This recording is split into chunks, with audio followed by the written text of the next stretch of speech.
ამგვარად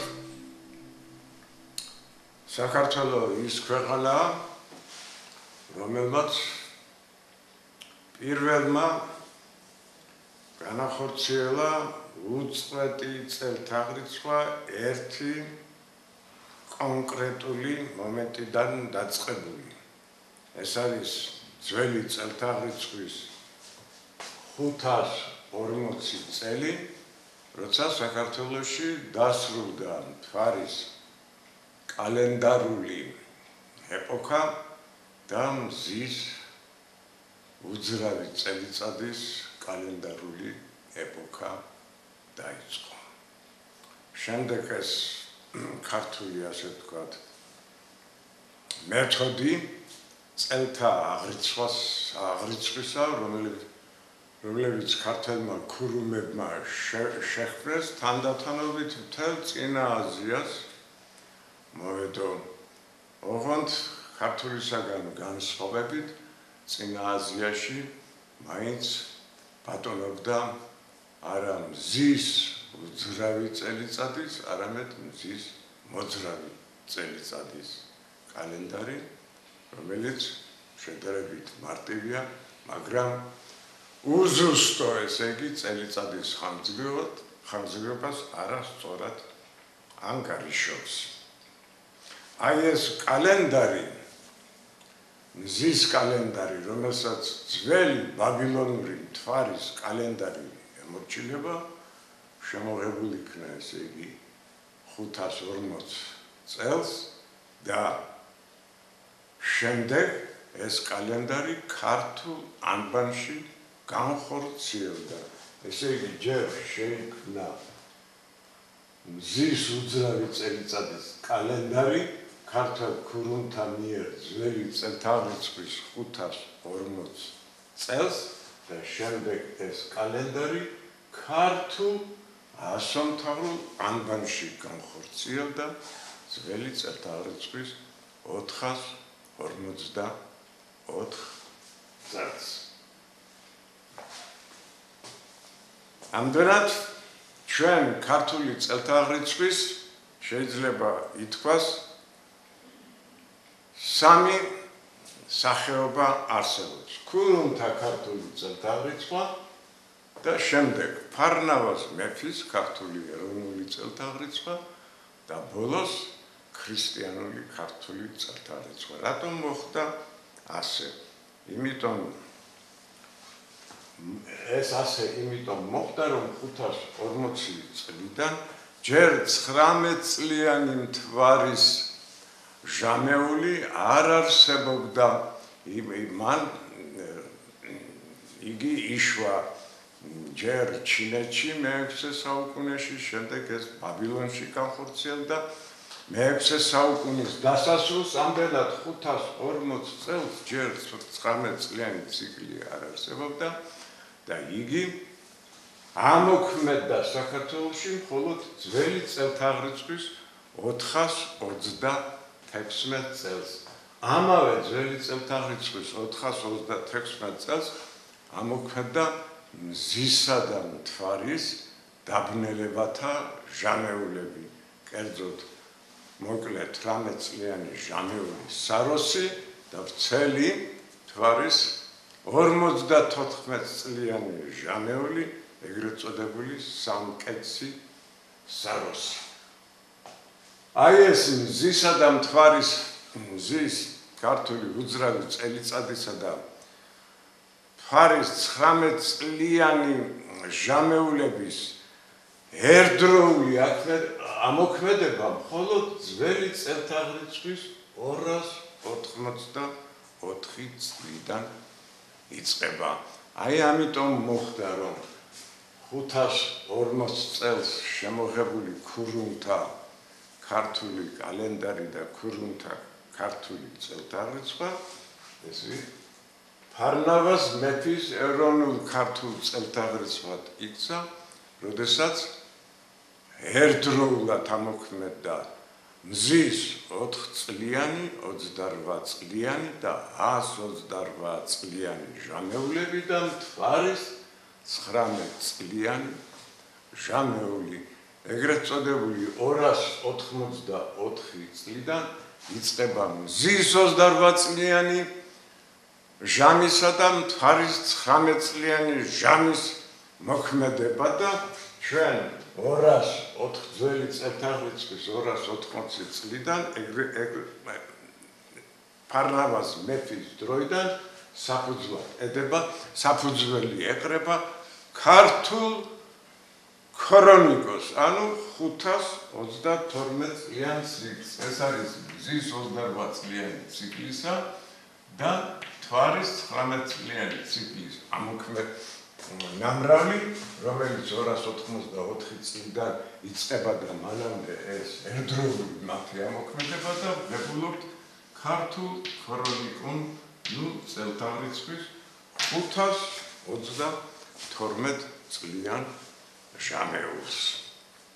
ამ თვალსაზრისით ქრონიკონის შემოღება, ესე იგი 532 წლიანი შემოღება კაცობრიობის წარსულმა უფრო არ იცის ეს, ხოლოდ საქართველოში განხორციელდა და შემდეგ, ესე იგი, უფრო მოგვიანებით 500 წლის შემდეგ და მეტი წლის შემდეგ, ესე იგი, რომში და საბერძნეთში ამდენად ქართველები ის პირველი ხალხია, რომელმაც საფუძველი ჩაუყარა ამ მეტად მნიშვნელოვან 532 წლიან ჟამეულს, რომელიც დღესაც მოქმედებს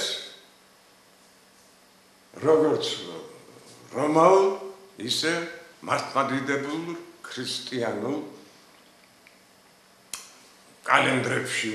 ამდენად ეს ფრიალაკი, თქვათ, ქრისტიანული დღესასწაულები იანგარიშება ან მზის უძრავი წელიწადის მეშვეობით, ან მთვარის მოძრავი წელიწადის საშუალებით.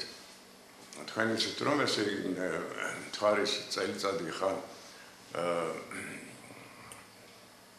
354 დღეა, ხან კი 394 დღე და ამიტომ ესე იგი მოძრავია და დღესასწაული თქვათ ავიღოთ ჩვენ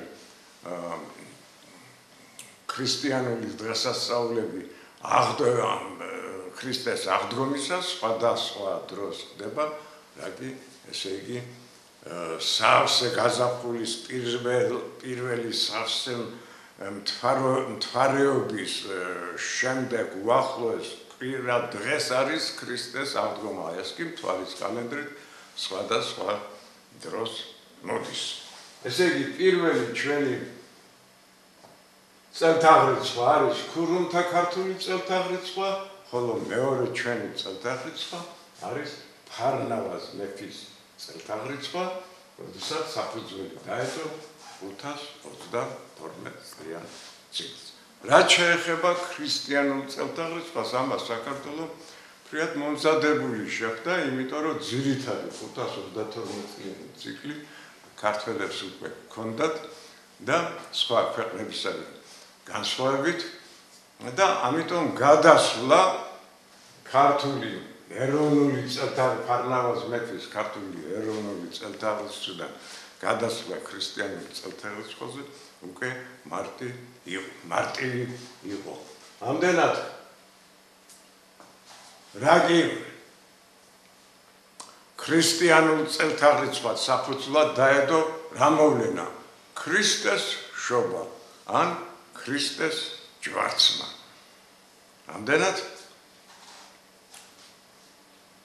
გადასვლა მაინც იოლი 284 წელი ეს არის ფარნავაზ მეფის მიერ ქართული ეროვნული წელთაღრიცხვის შემოღება, ანუ პირველი წელი, ხოლო ჩვენ ძველი წელთაღრიცხვის 284 წელს რა კი ვწერთ, იგულისხმება, რომ ქრისტე იშვა 284 წელს ფარნავაზ მეფის ეროვნული წელთაღრიცხვის შემოღების შემდეგ. ახლა გადავიდეთ ჩვენ ამ ქრისტიანულ წელთაღრიცხვაზე. ქრისტიანულ წელთაღრიცხვაში გამოიყენება სხვადასხვა ამოსავალი წერტილი. ეს არის დასაბამი დგანი. ანუ სამყაროს შექმნის დროიდან რამდენმა დრო განვლო და ქართული არსებობს, რა თქმა უნდა, ეს დასაბამი დგანი სხვადასხვა ხალხებთან სხვადასხვანაირია, რა საფუძველზე მყარება სხვადასხვანაირია, მაგრამ საქმე ისაა, რომ ყველა ამ ქრისტიანულ დასაბამი დგანს, ქრისტეს შობას, ქრისტეს ჯვარცმას, ქრისტეს პირველ მოსვლას და ასე შემდეგ საფუძვლად დაედო ძველი წელთაღრიცხვის 284 წელი, ანუ პირველი წელი ფარნავაზ მეფის ქართული ეროვნული წელთაღრიცხვისა. ეს შეიძლება ითქვას ყველაზე დიდი დადებითი მომენტია ჩვენი წელთაღრიცხვისა.